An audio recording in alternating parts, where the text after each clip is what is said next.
In the words of my homie, Billy Wayne Airplane Jr., we ain't gonna make this hard. Where there's light, there's no darkness. I'm the light in my hood. Wanna find something till I spark this. It's ministry over business. I ain't got time to figure out no market. Put up to a place that's parking dark here. Out in park, I found talking you. If you do what God has called, told, or encouraged you to do, everything else go work out. That's simple. All right, real quick, why did I say that? I woke up this morning, well, let me rewind a little bit. Without going into great details about this, that, and the other, there's a lot of stuff that I've been dealing with. My son, my daughter, both of my daughters, my wife, my family in general has been dealing with. Not just the family that's inside the house, but even extended family and friends. And I already know, just like we go through things, it's people watching this video all over the world that's going through some of the same things, similar things, and even things at the exact same time. And this is why I'm saying what I'm saying. This morning I wake up just like normal, laying in the bed, watching TV, whatever random thoughts are going through my head. And while I'm laying in the bed, I hear, ah, much louder, more high-pitched and shrieky.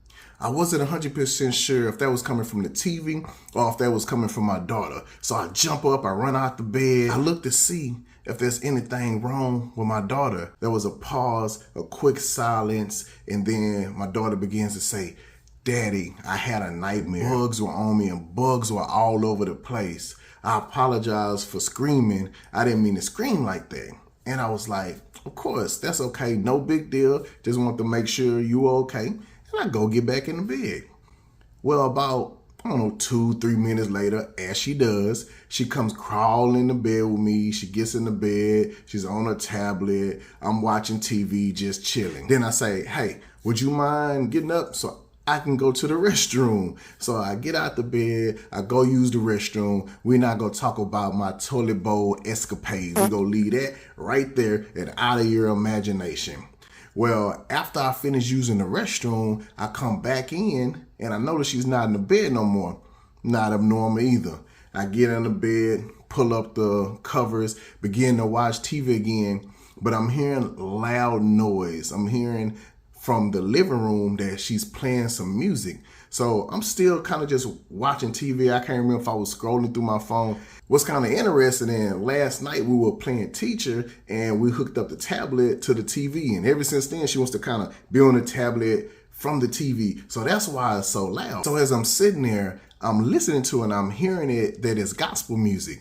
And I was like, oh, that's cool. She in there listening to some gospel music. And I'm still just kind of sitting there. A couple of minutes later, she's still playing the music. So I said, let me get up and see exactly what she's doing. So I get up and I creep around and I'm looking, because you know how it is with kids. You don't want them to see you seeing them, because then, you know. So I'm looking to see, and she's in there worshiping.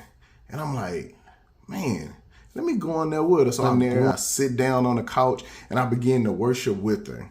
And as I begin to worship, the spirit that's already in me begins to manifest in my flesh. What I mean is I begin to cry.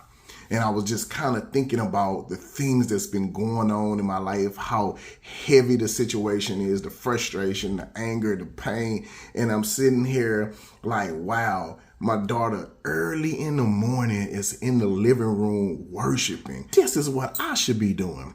So nevertheless, I'm in there worshiping. We're just in there singing the song, and after the song goes off, interfere or intervene at all with whatever God is or isn't doing. So I don't ask no questions. So after the song goes off, then she goes to her Bible app.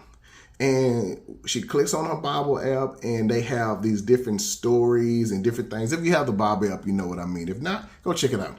It has these different stories, and I guess she already had one picked out. So she clicks on whatever it is that she's going to, and it goes to a short story, and it reads the story. And after it reads the story, it goes to a scripture, and it reads the scripture, and it goes to another scripture, and it reads the scripture. And then after that finish, she immediately goes into praying. So just in about, she went from worshiping to reading the word to now praying. And that just did something to me. And the thing that came to my head was, It's very easy for us to get caught up in so much of our own pain and frustration. And if you're not a believer, cool, but especially as believers, we know the things that we should be doing when we're at war, when we're at battle, when we're dealing with demonic attack. We are supposed to be warring in the spirit, praying, singing, fasting, giving, loving, whatever the case may be. But the thing that really hit me is she's in here doing this not for anybody else. She's not doing it because her parents are going through things or whatever the situation is. She was doing it simply because she was being led by the Spirit of God, and because she was obedient to that, it helped me. I was like, oh, wow. It's not so much about can you hear God, or is that his voice, and trying to figure out and be so specific and super spiritual and using all these $1 million, $1,000 words, apology, apologetic, exegetical, and all of that kind of stuff. It really simply comes down to, if God is telling you to do something, do it, and it'll be enough. She was simply doing what God told her to do, and it was enough. God bless y'all.